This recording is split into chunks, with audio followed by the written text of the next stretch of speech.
The Shadow manga is finally here.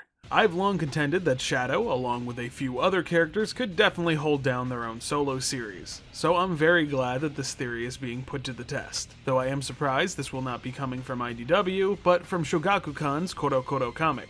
Shogakukan has gotten to play in the Sonic universe a couple times, and is even responsible for a very unique take on Shadow in Dash and Spin's Super Fast Sonic.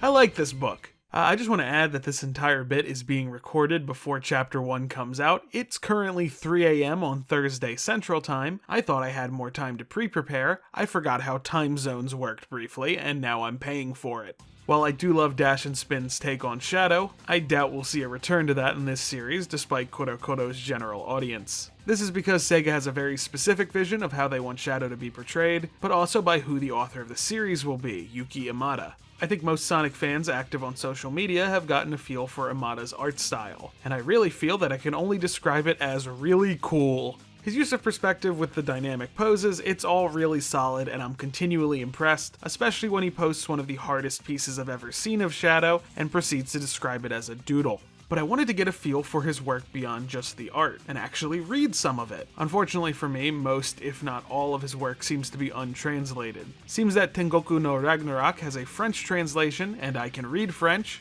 but there's no way this book is getting here in time. It's a shame because there's one I saw that I really wanted to read, The Vampire Lord and the Steel Girl, which according to the synopsis is about Dracula accidentally causing a robot girl to fall in love with him. I think that's fun. Imada's overall most popular work seems to be Mini 4 King, which is about competitive Mini 4WD racing. And to some, that could seem like a weird jump to do a series like that to making a Shadow manga. But any hardcore Sega fan knows it doesn't get any higher stakes than racing tiny cars. It seems to be pretty popular too, with it having an official motion comic adaptation on YouTube, and the art is just as dynamic as on Imada's Twitter. A lot of Imada's work seems to fall within the action and fantasy genres, which I think is a perfect fit for Sonic. From what I've seen, which is mostly untranslated manga panels, I'd make an assumption that the tone of the series will be conflict played seriously with recurring comedy for levity. Probably not emanating from Shadow, but from those around him and his reactions to them. I'm basically assuming it's going to be very shonen-esque with a Shadow flair to it. But with that intro out of the way and getting to the end of our pre-recorded bit, let's get into Chapter 1. Before I jump into this chapter, I want to say that if you are interested in this series, I implore you to support it directly. While it doesn't have an official Western release yet, or even have an upcoming translation confirmed, there are still plenty of ways to support it, whether it be Shogakukan's official site, Japanese ebook retailers, or even Amazon's Japanese site. There are plenty of guides out there on how to use these if you live outside of Japan. I will be including a link to Shogakukan's official listing, as well as the search term that brings this up on all other Japanese ebook sites in the description. Much in the same way I don't do individual issue reviews of IDW as they come out, I'm not planning to review every chapter as it releases. I just wanted to cover this first one because I did see that some people weren't aware that it had already been released. Anyway, let's get into it. I really like this chapter. It's a very strong start to a series, and I highly recommend it. I wanted to say this first, in case you just wanted to know whether or not I liked it without anything being spoiled. But from here we are going to get into the more specifics of my thoughts.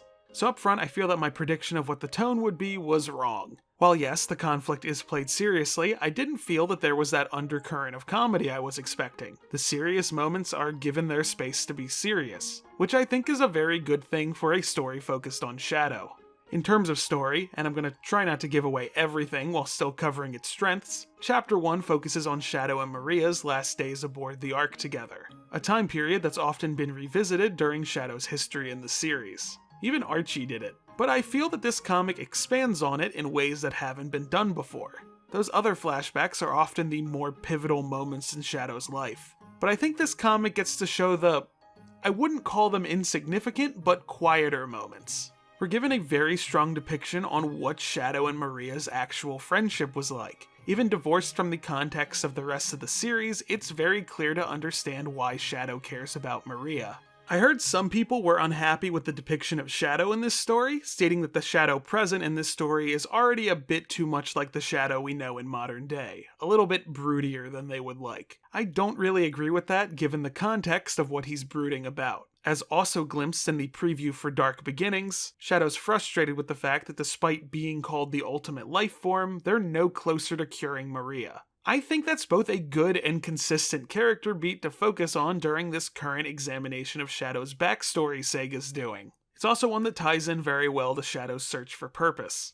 I also like that this is a Shadow who is very clearly in touch with his emotions. He hasn't sealed himself off emotionally yet. I think this is a very appropriate place for Shadow's character to be at this point in the story.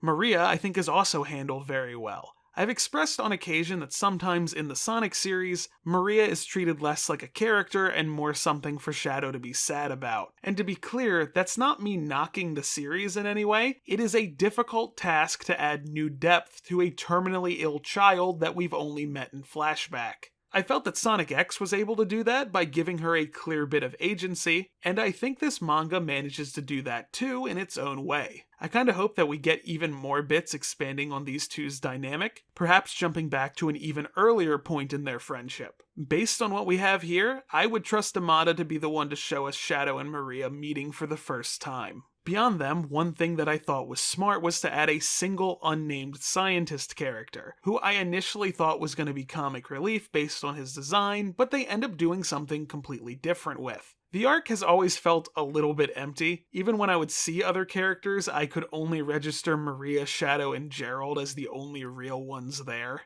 Giving one side character dialogue and an even slightly notable role in the story made the arc feel so much more like a place and not just a memory. The story also has really solid construction. In the beginning and middle of the story, there are parallel sequences that are visually similar but hold entirely different meanings to Shadow, and turned who I thought would be the comic relief character into someone despicable. It played with my expectations in a way I really liked. I love that talented creators can take a story that I know almost by heart and add something new that gives me a new perspective on it. In terms of the art, it's exactly as great as I thought it would be. The use of motion, pose, and perspective, it's all done incredibly well. While it's still very early in this series' run, I think if Amada's work continues to look this good, he's going to rank alongside Tracy Yardley as one of my favorite official Sonic artists. I think even when the series comes to an end, which hopefully won't be for a long time, that Sega should continually hire Amada regularly for more official artwork.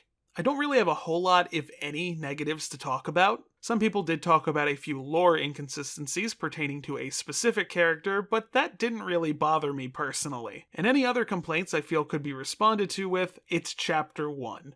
The fact is that Amada has presented us a retelling of a story we know as an incredibly strong base to build more stories from, and a lot of how I feel about this manga is gonna be shaped by how he follows up. That being said, I am very excited to see the next chapter in a month, and I do recommend everyone checks this chapter out. Again, tried not spoiling too much while still talking up its strengths, give it a look. Thank you so much for watching. I wanted to turn around this video very quickly while still maintaining the level of detail I normally put into my work. I hope I achieved that and y'all enjoyed. Shout out to my lovely patrons whose names are on screen, and shout out to my $5 patrons, Ned Rex, Nate DM990, and Diddly Do. See y'all in the next video.